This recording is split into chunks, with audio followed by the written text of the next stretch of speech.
Shalom à tous. Alors, voici cette nouvelle étude sur le jour de la fête de la collecte qui arrive à grands pas. Je l'ai placé un jour chômé et ça sera donc du samedi soir après le coucher du soleil jusqu'au dimanche soir après le coucher du soleil. Alors, j'ai trouvé les références exactes des manuscrits de Qumran concernant la fête de la collecte dans un ouvrage qui parle des dates des fêtes découvertes à Qumran en lien avec le calendrier solaire thoraïque véritable suivi par les Juifs de Qumran. Cette fête de la collecte est nommée Rag HaAsif. Elle se trouve citée et datée dans le manuscrit de Qumran 4Q324D et aussi dans le manuscrit 4Q394 MMTA, c'est-à-dire Miksat Maaseh Torah A.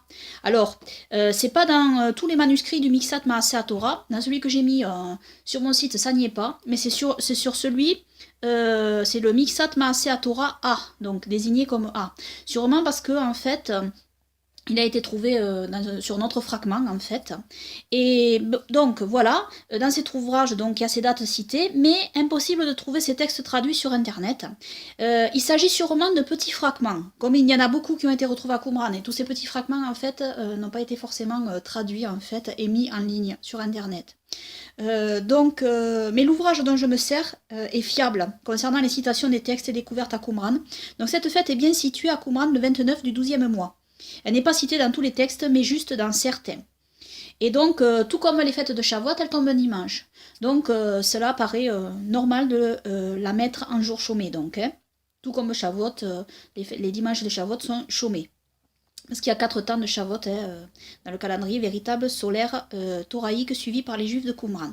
Alors, maintenant, pour parler de cette fête, alors, la lecture commune pour cette fête sera donc la Torah de l'Exode 23, chapitre 16. Je cite ici la Septante.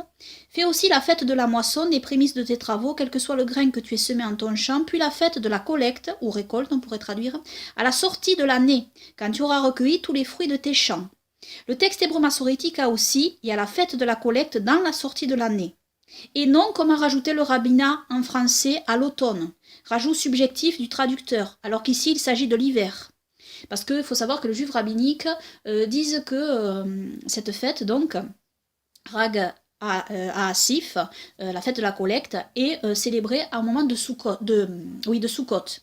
Mais en réalité, on voit que dans les manuscrits bibliques de Qumran, cette fête est citée vraiment à la sortie de l'année. Cela est pris littéralement par les Juifs de Qumran, et donc elle est placée le 29 du 12e mois. Et car il est bien mentionné qu'il s'agit de la sortie de l'année. Dans le texte de la Septante aussi, hein, tout comme dans le texte massorétique, et tout comme cela a été noté, comme j'ai dit, dans les manuscrits bibliques trouvés à Qumran, avec la date du 29 du 12e mois. Voilà. Donc il tombe également, comme pour Shavuot, Pentecôte, un lendemain de Shabbat, un premier jour de la semaine, c'est-à-dire un dimanche.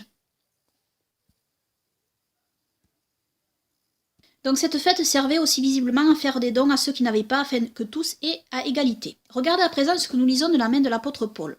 1 Corinthiens chapitre 16 versets 1 à 8. À l'égard de la collecte qui se fait pour les saints, faites comme je l'ai ordonné aux assemblées de Galatie. Le premier jour de la semaine, que chacun de vous mette à part chez soi et rassemble ce qu'il pourra selon sa prospérité, afin qu'on n'attende pas que je sois arrivé pour faire les collectes. Et lorsque je serai arrivé, j'enverrai avec des lettres ceux que vous aurez approuvés pour porter votre libéralité à Jérusalem. Et si la chose mérite que j'y aille moi-même, ils viendront avec moi. Au reste, j'irai chez vous après que j'aurai passé par la Macédoine, car je passerai par la Macédoine. Et peut-être que je ferai quelques séjours chez vous, ou même que j'y passerai l'hiver, afin que vous me reconduisiez partout où j'irai. Car je ne veux pas vous voir maintenant en passant, mais j'espère de demeurer avec vous quelque temps si le Seigneur le permet. Cependant, je demeurerai à Éphèse jusqu'au 50e jour, c'est-à-dire jusqu'à Shavuot. Alors le mot grec utilisé dans le texte pour collecte se traduit aussi par rassemblement. Et c'est tout à fait la définition du mot hébreu que l'on retrouve dans la Torah de l'Exode 23, verset 16. Chapitre 23, verset 16. Dans le texte massorétique, c'est le même mot, donc la fête de la collecte, rassemblement. Puis la fête de la moisson, fête des prémices de tes biens que tu auras semés dans la terre, et la fête de la collecte ou du rassemblement à la sortie de l'année, lorsque tu rentreras ta collecte des champs. Donc la sortie de l'année, ce n'est pas l'automne. Hein. La sortie de l'année, c'est la fin de l'hiver, hein, en fait. Comme les Juifs de Qumran le disent, le 29 du 12e mois. Donc comment se fait-il que Paul nous parle du premier jour de la semaine en lien avec la collecte ? Sûrement pas pour donner raison au christianisme de Rome qui supplanta le Shabbat par le premier jour de la semaine, bien sûr que non.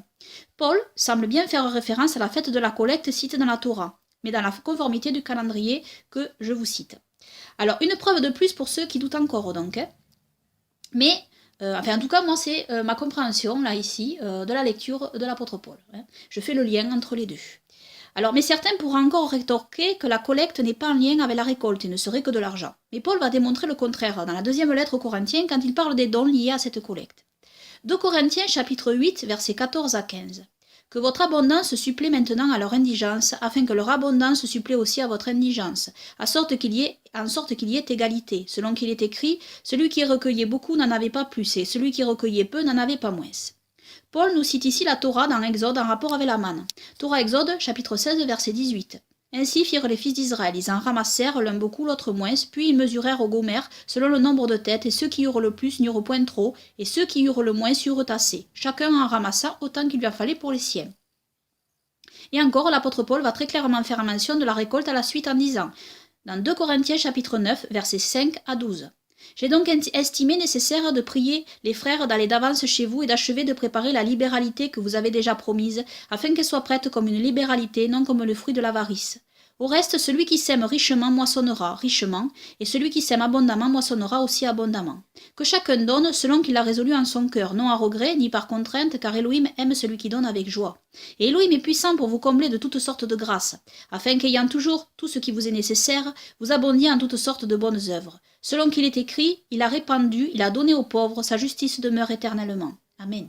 Or celui qui fournit la semence au semeur et du pain pour sa nourriture vous donnera et multipliera votre semence et augmentera les fruits de votre justice, afin que vous soyez enrichis en toute manière pour accomplir toutes sortes de libéralités qui fassent rendre à Elohim par nous des actions de grâce. Car l'administration de cette offrande non seulement pourvoit aux besoins des saints, mais encore elle abonde en actions de grâce que plusieurs rendront à Elohim. Amen. Donc tout ceci ne sont que des preuves supplémentaires qui confirment ce calendrier dont je vous parle, le calendrier solaire thoraïque. Et le suivi des Juifs de Qumran donc aussi. Argument qui s'ajoute à la très longue liste d'autres preuves bibliques expliquées en détail sur le site du calendrier, dans l'introduction que je mets en lien dans la description de cette vidéo si vous voulez lire, pour connaître le véritable calendrier à suivre et tous les arguments bibliques, etc. Que vous pourrez lire dans cette étude, très complète en fait. J'ai placé le jour de la fête donc de la collecte, comme je l'ai dit, comme jour chômé, car celui-ci est cité de la même manière que la fête de la moisson et des prémices, qui sont des jours chômés. Donc il paraît évident que ce jour de fête institué pour remercier Elohim de la récolte qu'il nous a accordée dans l'année soit placé aussi un jour chômé. En tout cas, moi, c'est ma compréhension. Et je mets aussi le calendrier pour que vous voyez les bonnes fêtes à suivre. Et donc voilà. Et donc en ce jour, que faisons-nous exactement? Eh bien, comme un jour de Shabbat, les mêmes interdits du Shabbat s'appliquent à toutes les fêtes de Yahweh notre Elohim, y compris aussi à cette fête donc. Et pour savoir ce qu'il faut faire le jour du Shabbat et le jour des fêtes, les interdits, ce qu'il ne faut pas faire et ce qu'on peut faire, je vais mettre aussi dans la description de cette vidéo le lien d'une étude que j'ai fait et que vous pourrez aller voir si vous voulez. Donc voilà. Et en ce jour, nous faisons comme pour les autres jours de fête, en rapport avec cette fête. Donc, nous remercions Yahweh notre Elohim et notre Seigneur Sauveur Yahushua dans la prière et les louanges pour tout ce qu'il nous a donné en nourriture et vêtements tout au long de cette année, en lisant sa parole. Donc vous pourrez relire les textes que j'ai cités ici, donc c'est les lectures communes, donc, et en suivant le repos de ce jour, ne faisant aucun ouvrage ce jour-là. Et nous pouvons chanter des cantiques, etc. Et donc voilà, et donc nous cuisinons le vendredi, nous préparons donc le repas pour le Shabbat et pour le dimanche, pour 2 jours en réalité, parce qu'on ne cuisine pas le jour de la fête de la collecte. Donc voilà, je termine en disant que toute la gloire, les honneurs, l'adoration, les louanges et les remerciements reviennent seulement à Yahweh, Yehovah, notre Elohim, notre roi, et à notre Seigneur et Sauveur Yahushua, notre Elohim, notre roi, pour toujours, et que son règne vienne. Amen.